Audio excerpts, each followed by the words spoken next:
What is good, YouTube? Quinn Wade, Boston Celtics fan, coming with that analysis today.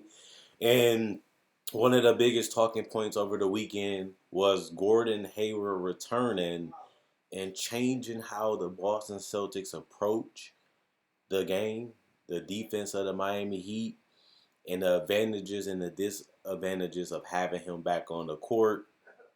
One thing I told a lot of people throughout the playoff series, especially against Miami, was having that extra skilled player that can shoot, rebound, help you switch everything, and also playmate will be valuable for a team like Boston just because it allows Marcus Smart to do less. It allows Kemba to do less because Kemba is not really a passer. He's not the greatest playmaker at this point in his career, even though he has gotten better, especially in the Toronto series. That's his naturalness is to be aggressive. His naturalness is to continue to attack.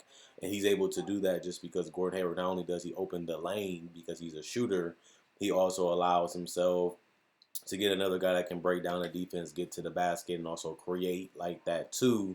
And then you essentially have a situation where everybody on the court can break down the defense, spread out the floor, or even create and try to have opportunities created for other players on his team. And it is valuable against a team like like Miami to be able to go small because they have the Crowder, the Jimmy lineup. Sometimes they put Bam, sometimes they take out Bam, sometimes they put in Olenek, for example.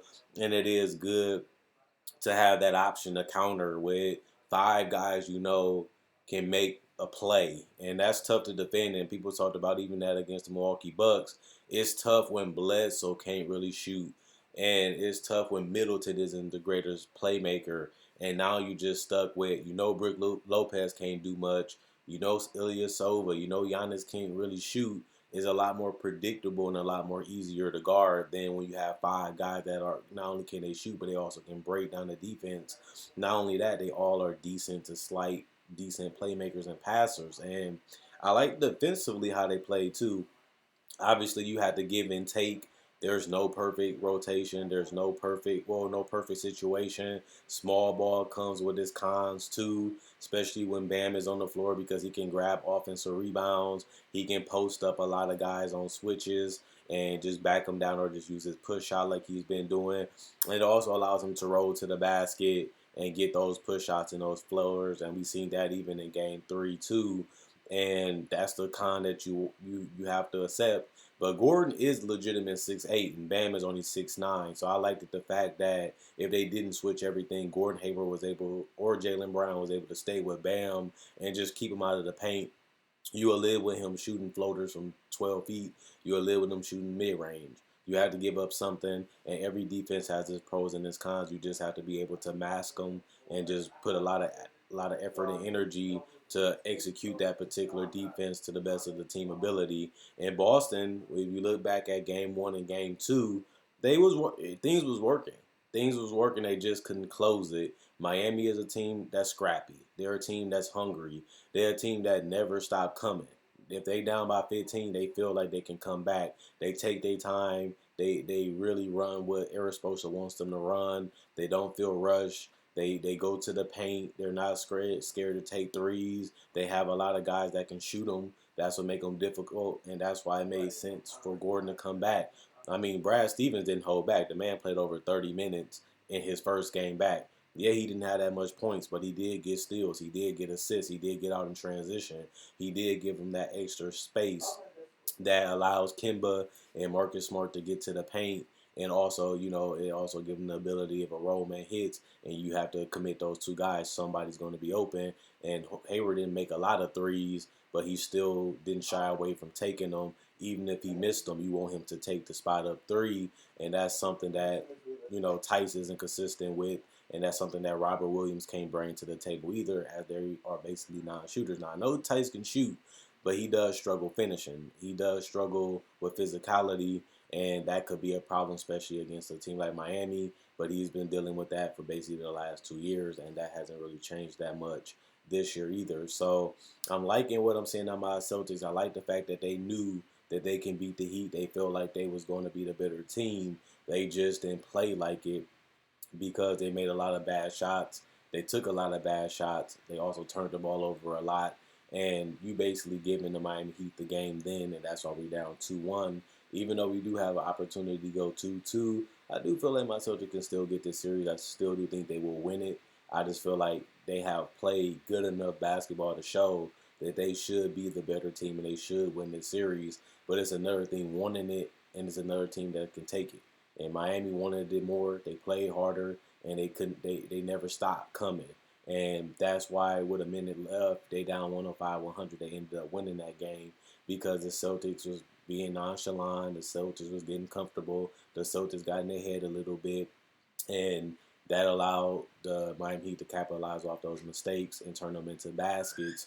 Next thing you know, you're down 2-0, and you basically in the pivotal game three, because if you go down 3-0, nobody has ever come back from that. Even though it's still possible to do it, you don't want to put yourself in a situation where you cannot make any mistakes. You cannot have any bad games, because if that is the truth and that is going to happen, you will be going home because you'll be swept in that case. So Miami, I think they're going to come out with more fight because they know that the Celtics not playing with them. Even these first three games, the Celtics have had double-digit leads, I believe. So the Celtics have done enough to win. They just didn't want to close and want the game enough. And he just took it and they said, hey, if y'all don't want it, we'll take it from y'all. We'll love to have this W. We'll love to go up 1-0. We'll love to go up 2-0. That's exactly what they did. And I just want to see the Celtics come out with that same mentality. They may change the game plan a little bit. The Heat will be expecting more. They'll have more footage. They'll be more prepared. So I don't think they're going to be able to do the same thing and replicate it and get an easy W. That's not how it's going to work. They got to continue to figure out. They got to continue to make adjustments. They got to continue to be prepared. And they're going to have to be able to shoot the ball. I like the fact that they drove. I like the fact that they punished the Heat a lot in the paint. And that's something that you have to do, especially when the court is open with Gordon Hayward out there, for example.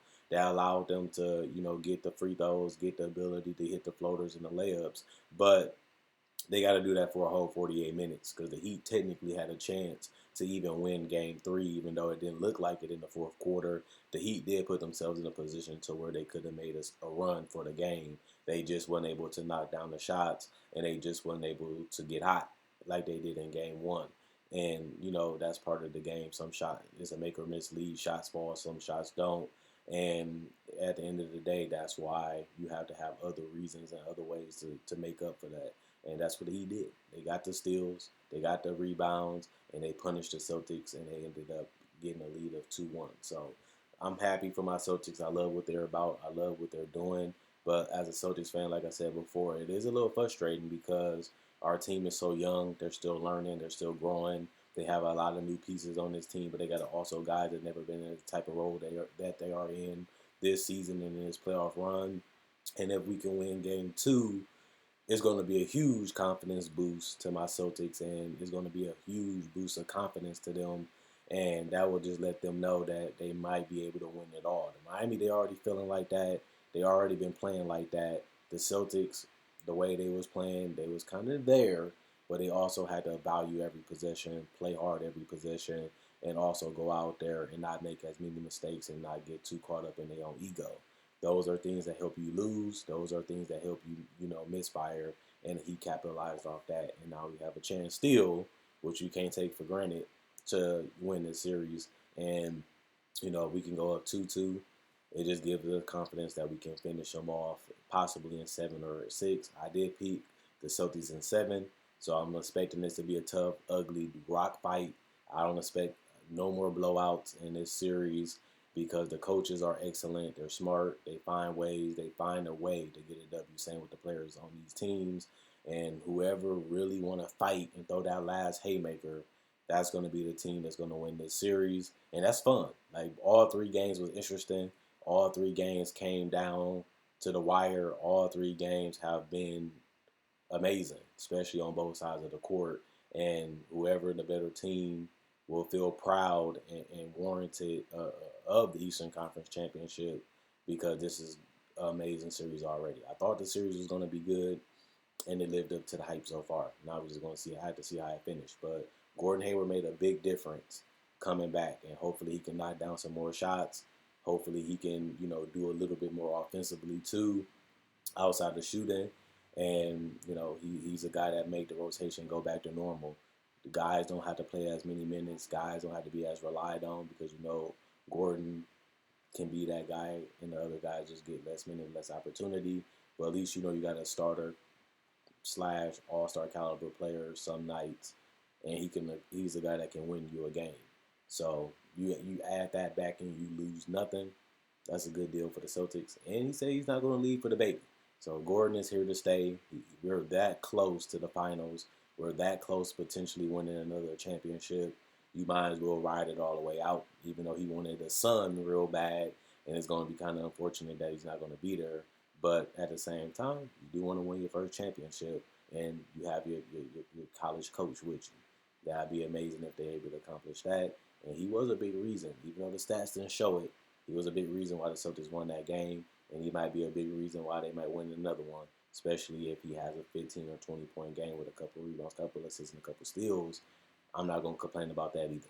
Check out my website, analysisplayeron.com, link in the description comment section below. Check out my Facebook page, analysisplayeron.com, link in the description comment section below. Like on Facebook to show support. Not only that, check out my older videos. I have over 1,000. So if you like this video, check out my older videos and you like those. Like this, subscribe and become part of the family. I do breakdowns of players, legends, rookies, and even summer league breakdowns. I also do cover summer league, the NBA draft, trade deadline, free agency. Not only that, season previews. I do top 10 lists, and I do discussion just like this, and even playoff predictions. So if you love basketball, you can't get enough of, you need that daily fix, this is the channel for you to subscribe and become a part of. You can also buy merchandise on my Spreadshirt. That'll be in the description in the comment section below. Not only that, you can buy merchandise through my Facebook page. I got hats, I got shirts on for display. Pick the one you want, pick the color you want, and I can get it shipped out to you when you message me. Quinn Wade, Basketball Analysis, I'm gone.